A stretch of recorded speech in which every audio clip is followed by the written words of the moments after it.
Here's the inconvenient truth about your website and its ability to generate leads for your business, especially if you're a subject matter expert, a consultant, or a coach, or someone who is delivering expert services. The website does take more effort than you might imagine because there's a conflict between what you're being taught is necessary and what actually is necessary. Let's talk about that. I'm Justin Hitt with Ad Briefing's Copywriting Tips. First off, a lot of the internet marketing folks pitch you how you can create an internet vending machine that spins off money every night. And so you're working your full-time job and you want to increase a little side income. And so you're reading about full-time income on part-time effort. And you don't realize what's going on until after you get into their program and it doesn't work out. Well, that's because publishing today is really publishing. You used to be able to just throw something on a website, throw up a blog post, and you'd immediately get traffic. Now there's hundreds of millions of pieces of new content going online every day. There's strict competition. There's multiple languages out there. So there's English, Spanish, Mandarin Chinese, and every language in between that are all competing for different audiences. And so you have this international reach. You're going to start getting people who, for example, are students in foreign countries that are just doing research, filling out your opt-in forms. You're going to get a lot of folks who are unqualified, who just went online and filled out like 20 different opt-in forms. You're going to have a lot of issues here. You're going to have email deliverability. You're going to have integration between your website and other tools. How do we create a website that generates leads, that attracts customers, that realistically can be managed by a solopreneur or realistically be managed by a professional services provider? So you're a copywriter. You put up this beautiful website. It gets flooded with leads. Now you have new clients. Now you have no time to manage the website. Yes, posting a regular blog post, well thought out, focusing on your specific audience, clear search intent, the right keywords. Yes, all that matters. You can put one of those articles out a week, but you can't just throw up something and expect it to work. There's maintenance on the website. Places you link to and places that link to you are going to change constantly. This is called backlinks in some cases, or contextual links. Even links between content on your own site needs to be maintained and updated. And then finally, there is the servicing of those leads as they come through. So a lot of folks will just get a lead from the website. It shows up in their Gmail, and then they follow up when they get a chance, and they haphazardly follow up rather than having like a customer relationship management system or some kind of system on the back end. Now, I'm not telling you these things to discourage you. In fact, I want you to understand that websites break all the time. My agency is in the business of managing people's websites, but we even then only manage WordPress sites, and we only manage sites with certain plugins. You know, you can have a lot of different plugins, but you have to have these core plugins, and we only use Google Analytics. There are at least 100 tools in every one of those categories, whether it's content management system, whether it is lead generation tools or integration tools, or it is the actual how you track the analytics. But we have to standardize. And the reason we standardize, and that's the first tip, is you want to standardize on your creation because there are an unlimited number of options. And if you're just willy-nilly going around to all these different options, you're going to be confused, bewildered, and not actually get anything accomplished. And that's where that frustration comes from. You know that if you had a website and a prospect newsletter and you had a consistent stream of new leads coming in, whether it's from social media, video marketing, or from message boards, or from outbound, or from pay-per-click, do you see how this expands? There's like an unlimited number of ways to get customers to your website. So the next thing we want to do is systemize.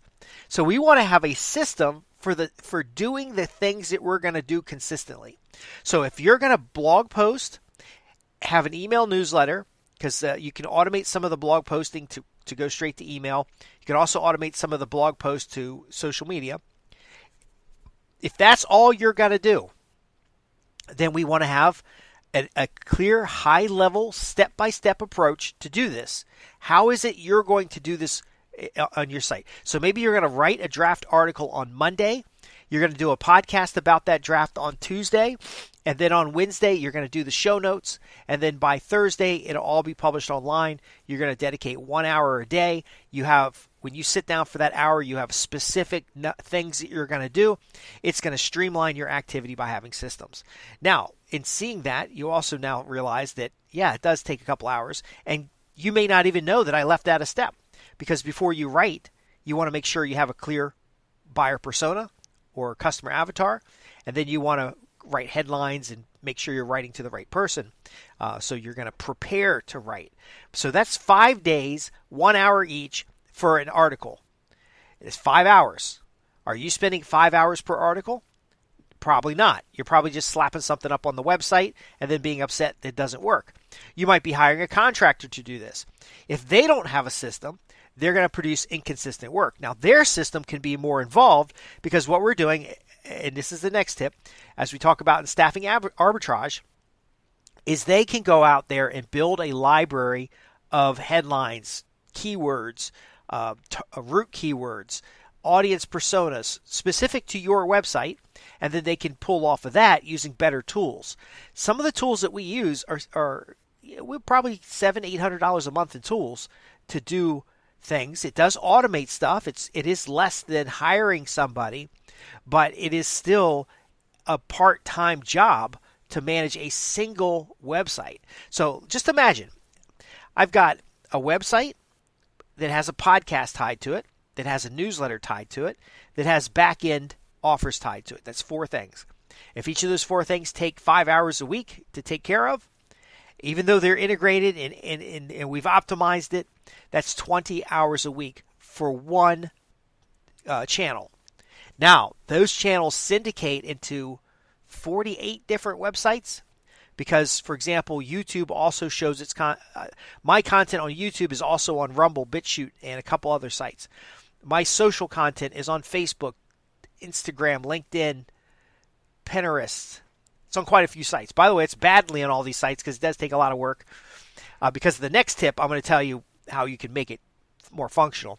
But my web content in the blogs syndicates out to, of course, the major search engines. It does rank pretty consistently, but also has RSS feeds that get picked up by a number of aggregator sites.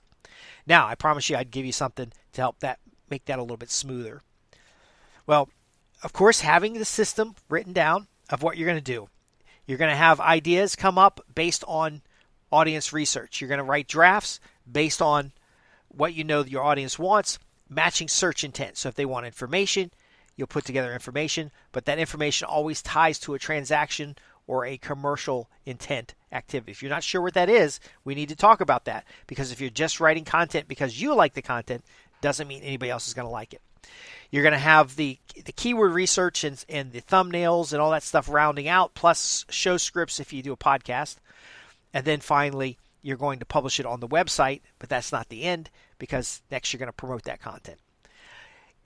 The thing that makes all of this work well and that helps you move forward, because it is overwhelming at times, but helps you move forward to get the results that you're looking for, which is qualified leads at your website, new consulting opportunities, new writing opportunities, new projects. The thing that makes all that work is the integration of the marketing analytics as the number one priority. Okay, this is very important.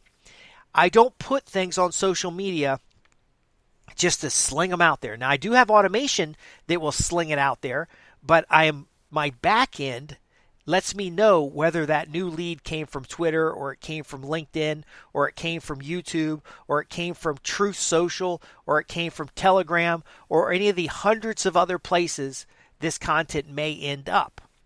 I also know what topic I'm talking about. I use what's called a source medium reference, so that the URL is coded so that I know what source this came from. So was this talking about the staffing arbitrage program, or was this talking about managing your website program, or was this talking about something else? I assign my content to those categories, and then I put those out there and have tracking codes everywhere. In fact, I don't even bother to hide the tracking codes anymore. They're everywhere, because what I found out is I get somebody on the phone and they'd say, "Hey, I was listening to your podcast last week and it was very interesting, and it's over there on adbriefings.co.uk, and I got it right up in front of me, and they couldn't tell me. They could tell me what the problem or challenge was that they had, but they didn't know." If I just asked them, "How did you find us?" they would give me something generic like I searched Google. But that's not as important. I don't care that much where they came from, because I have tracking on the back end to know that if they give me a couple coded pieces of information, which could be an ad code, for example, it could be the title of what they saw. So I pulled this old podcast up on the screen here, and it says, "Marketing must do this one thing or die trying." If they give me that title, I'm going to know of the entire ecosystem and footprint associated with that specific title, because on the back end, I have an analytics-oriented content library. I have a library that's coded everything. So I've got ad codes that tell me what the source was, topical source. It tells me what medium, that's what channel it's on. It tells me what campaign it was a part of. Was it part of my newsletter? Was it part of my a special campaign I did because I found some relevant content and just created new social for it? It's going to tell me what tool I used to put that content online. So now I know whether I should be doing social, or whether I should be doing more podcasts, or whether I should be doing something else. I also have all that tied back to advertising revenue that's coming in, consulting assignments that's coming in, product purchases, course enrollments. All of that is tied to the codes as well, so that if I have a campaign, so for example, the Staffing Arbitrage Program helps you accomplish more through other people using systems and targeted approaches. If I get content tagged out to that, I know that I could go push a campaign on that particular thing on my in-house list, on my social media channels, on my video channels. I could do another podcast on it. I could revise a course related to it. I now have focus in my activity. So yeah, it'll take 5 days to get an article out in duration. It might take 5 hours if I would just sit down and go through the article and get it from start to finish. But all these little pieces everywhere that I've been collecting in my content vault, I can now pull out to reassemble something of value, so that if I have a podcast that goes viral, it has a lot of traffic, it's generating really high quality leads, I can now promote that specific podcast rather than creating 2 more that require all that extra work. See, if I only have to do one step in the process, and we have a whole editorial process that we go through here, if I only have to do one step in the process, it goes real fast.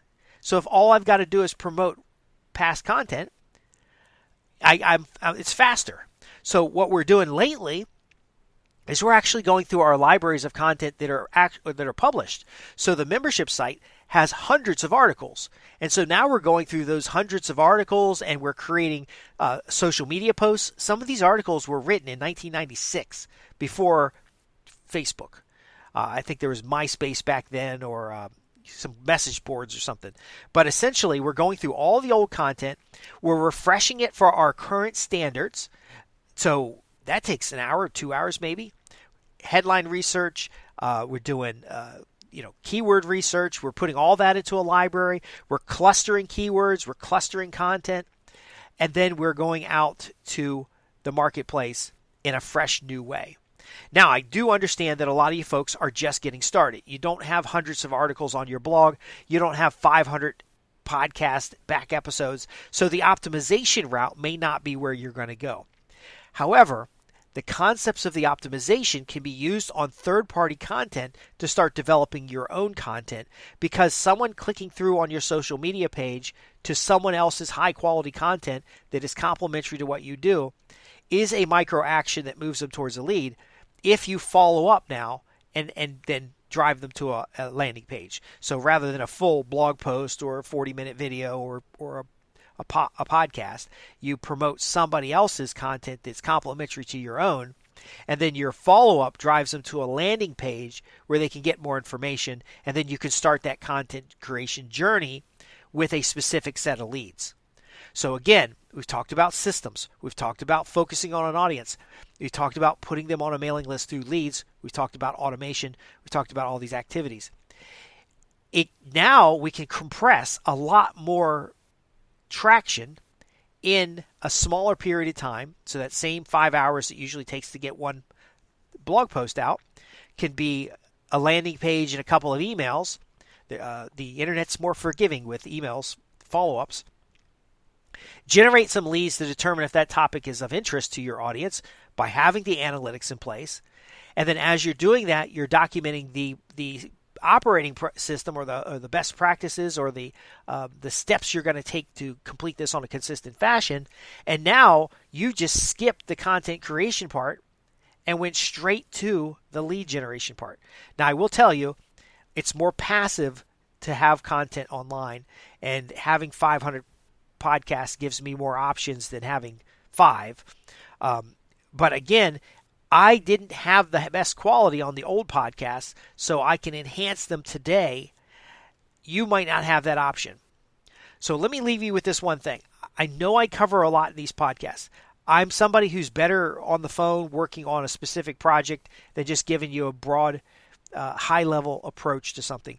But you've got to understand, if you're frustrated with your blog, if you're frustrated with your podcast, if you're frustrated with your YouTube channel, if you're frustrated with all these different things that are required just to get somebody to show up at your website so that they can possibly opt in, what I'm saying is that with the right approach, and we've developed this approach over time, it's not an obvious approach because it's a systematic approach that has many moving parts. But again, if it's all written down, you just follow the steps or have somebody on your team follow the steps. But the bottom line is, it puts you at a significant competitive advantage because you will be doing things the competitors cannot do, or they haphazardly do and don't get any results. So what tends to happen is your website traffic will increase, the number of quality leads will increase, you're going to get more engagements and more meetings, and then you're right back where we started, where you're very, very busy, but at least you have the capital to hire somebody to help you with this. Now, when my agency takes on private clients to work on the web maintenance, all the stuff we just talked about, we don't invent anything. And in fact, we only accept clients that, like I said, have the platform requirements, but also the content topic requirements and the specific audience targeting requirements. Because again, we're concentrating on what we do very well. As you approach this and find niches in your audience that consistently generate leads, that consistently generate qualified buyers, you want to leverage that by ramping up through staff, through an agency, through some other means, ramping up the content, because that really is what keeps people on your site. Your site is kind of a medium, and of course your email lists and other things. And you're going to do this again after the measurements are in place to know which audience, which content, which develop serviceable relationships. The relationship is more valuable than anything else. New people to your site will be forgiving of old content. They probably won't even ever see it. But ultimately, you will not ever, I guess the overwhelm doesn't go away. It's just if you're receiving income and you know where that income came from, and that income is profitable in the context of what it takes to get those customers, then you're way better off than 99% of your competitors. You'll be able to do strategic things that we talk about in other programs.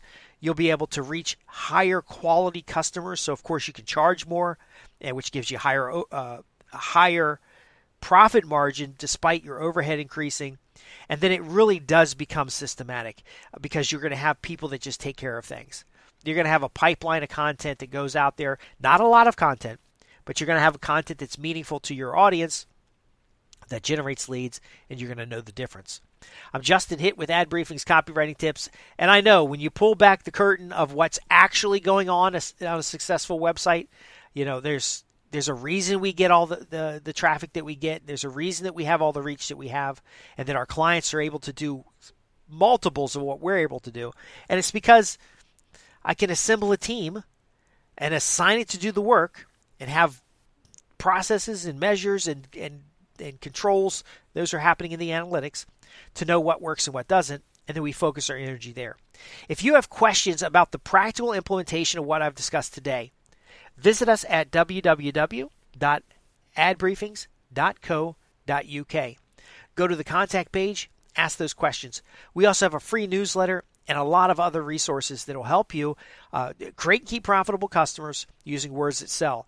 The attraction factor of writing something on a page and having people show up and join your mailing list and become clients it's sensational. It's so different than how things were even 10 years ago. And we're going to help you navigate that. We're going to help you get results. Thanks for listening.